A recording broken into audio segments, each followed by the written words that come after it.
Welcome back in Radio Row Super Bowl 51, Fox Sports 920 The Jersey, getting closer and closer to the big game between the Patriots and the Falcons, and our coverage is brought to you by Corona and Corona Light. And now joining us, a man with the Super Bowl ring on. That's a Super Bowl champion, former San Francisco 49er, the great Spencer Tillman. Spencer, great to see you. How are you? Zach, good to see you too. You clean up well. Last time I saw you, you were loading up coming in here, right? There a couple of days ago. It's a while back. But yeah, good to see you, man. Well, you saw me right when I got off the plane. That's so right. I like to, as a big guy with not a lot of leg room, I'm not wearing jeans on the plane. There we go. You like the handkerchief too? I love the kerchief. That's wonderful. Cobalt blue is my favorite color, by the way. I didn't even know what this color was, honestly.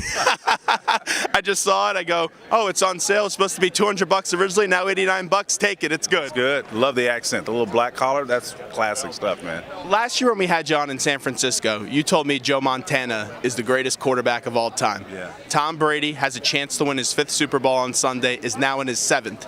Do you change that statement that you made last year? No, I don't change it. I think what you do is you make room. I think you have a pantheon. You have a Mount Rushmore of quarterbacks that are all deserving to be in that group. And I think what you look at to determine whether or not a quarterback is worthy of that solo title, you have to compare apples and apples. I mean, listen, Bill Walsh was a great offensive mind, great talent at quarterback in Joe Montana. The same situation you have with Belichick and Brady. They've been together longer than those two were, if you look at that cumulatively. So if Bill Walsh and Joe Montana were together longer, I think you'd have the similar results, you know. So both have had a period of Camelot. It's been absolutely beautiful in terms of results for both of them.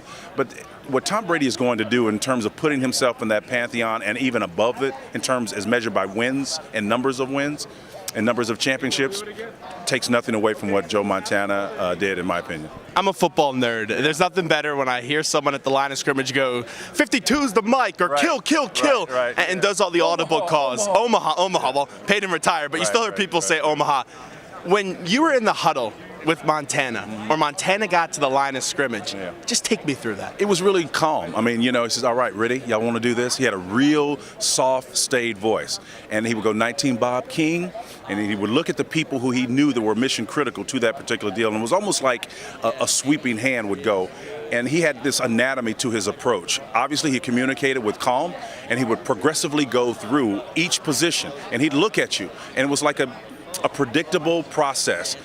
19 Bob King on one, ready? And he would look at the person who was integral to the success of the play to make sure they understood it. And if there in their eyes there was anything communicated other than, I'm okay with this, then he would, after the huddle broke, go get that person and just make a little light up. He said, you all right? I mean, that's unbelievable communication happening in real time, and that can happen in the throes of the game. But that's what leadership is all about. It's influence, nothing more, nothing less. And I don't think there was a better influencer in the game than Joe Montana in his unique way. Since you've had years and years and years to reflect, because when you're playing, I don't think you're looking over and saying, wow, this is Joe Montana, one of the greatest quarterbacks of all time, or this is Jerry Rice. Like, I don't think you're saying that. But after you've had time to reflect, just to be able to play with some of those guys in a great period, just what comes to mind? Well, I was in a unique situation because I was traded to San Francisco, and I have to tell you, Zach, I did think in those terms. I'm saying, okay, I'm here, and I know what the expectation is going to be. And how I knew that is the first week I got there, I walked in and met everybody, and then maybe about 4 weeks later, Keena Turner came up to me and said, all right, Spencer, you've been here for 4 weeks now, and you haven't told anybody yet. And I was like, whoa. He says, we know you can play. We know you can ball. We've seen it. We're part of that. What he was telling me, and this is what's really unique about that environment in that particular team, they policed themselves, and they held each other accountable. It was not a coach's job to do that. It was another player's job to say, look, if you're going to be in this uniform and represent this organization, you're going to play up to that next level, and that's really important. When you finally won that Lombardi, take me through that feeling. It was a great feeling. I remember being exhausted just sitting there on the field, and Joe Montana, as a matter of fact, came up to me and slapped me on the back of the helmet and said an expletive, and he says, hey, look, get up, we're already late. And what he was talking about was, and this is really a mark of great players and great iconic figures, he knew that we had won the Super Bowl the year before, chance to go for 3, but what that did was it extended our season by 6 games, technically. It was almost like we played almost a half of another season over that 2-year period, and we were already behind. And what he was saying was, whatever your off-season program is, whatever it is, get up, we're already behind. We're going to be behind even more. The more we win, the tougher it gets. And so when you're around people who understand the context of competition, what's required to win, what you've gone through, and how what you've gone through could affect where you're going, it informs everything. How you practice, how hard you practice, who you associate with. All of those things come to bear. And it was transferred, and it came out through our leadership. The coaches were in the loop. The quarterbacks were in the loop. The position players were in the loop.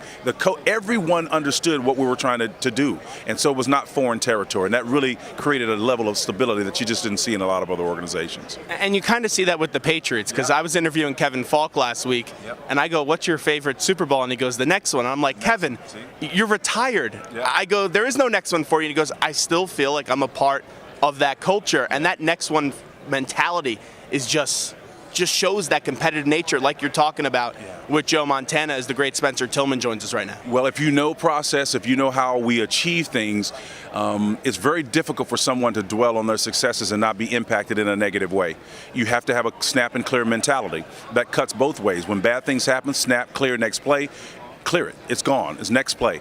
To the degree that affects your performance really is a measure of how strong you are as a person. I think it was Epictetus that said the crisis doesn't make the person, it merely exposes what's already there.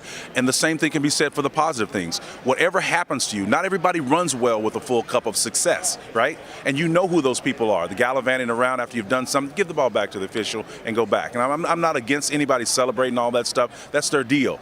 But you can learn a lot about people by how they respond to things. And so I've always been a firm believer that more is caught than taught. I'll look and observe a guy for a long time and figure out exactly who they are and what they're all about just by looking at them. Get into this game on Sunday. Let's quickly go through some big keys. Linebacking play for New England up against Atlanta's running backs.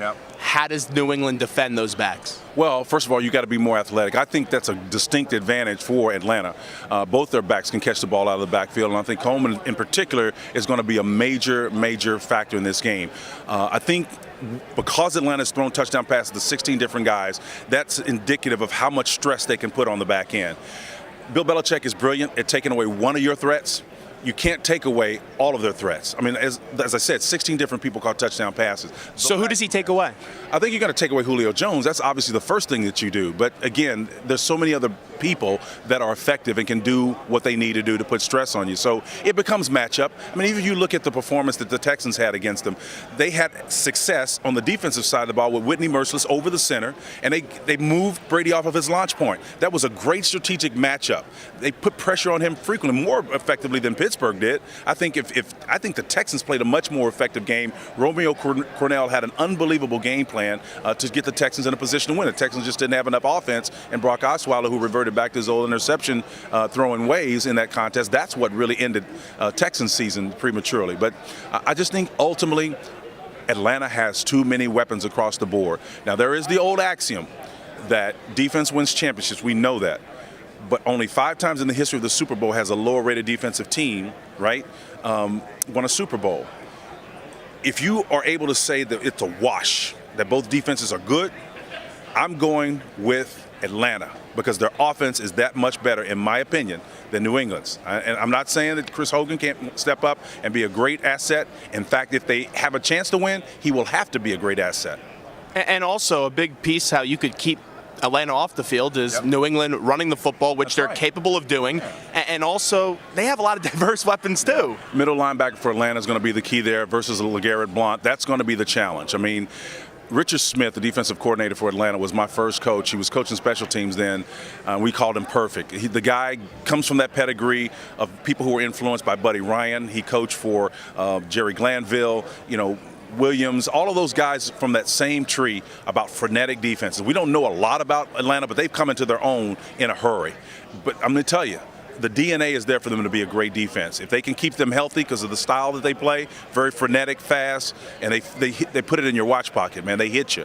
If they can stay healthy, they're going to, and together, because of the success that comes and the salaries that increase as you win, if they can keep them together for 3 or 4 years, I think they'll be the best defense in the National Football League. Before we let you run, I know you're here with Toyota today, and I actually love Toyota because every day when I'm on my show, I hear, "This is where I want to be, Team Toyota." part of the team. So tell me a little bit about Toyota and your work with them. Well, they do a fantastic job, and Team Toyota really is interested in improving people's lives in any way they can. I mean, selling cars, look, we know three things. When you effectively engage people, right, good conversation, good experiences, they will do three things. They will buy more, they'll buy more frequently, and they'll be willing to pay a higher margin for that. So that's just a byproduct of the great success. My wife has driven a Toyota for 12 years now. She's got a Sequoia. She absolutely loves it. It's got 237,000 miles on it. The things just don't die.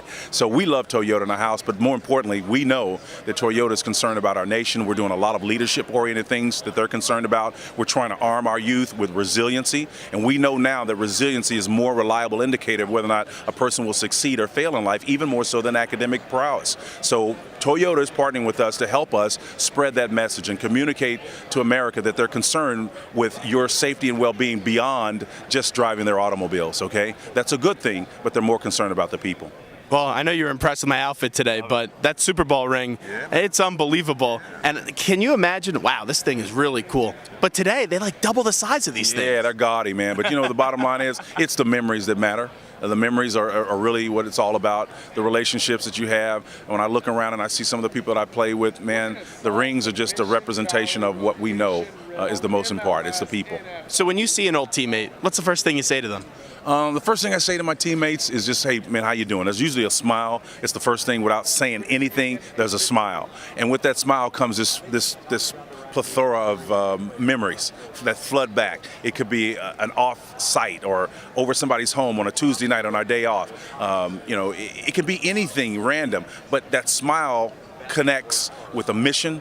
All of the things, you sweat it together, you saw them weak and frail when they were injured. You've been exposed to things that most people will never experience, even with some of their best friends in life. You've experienced that with them.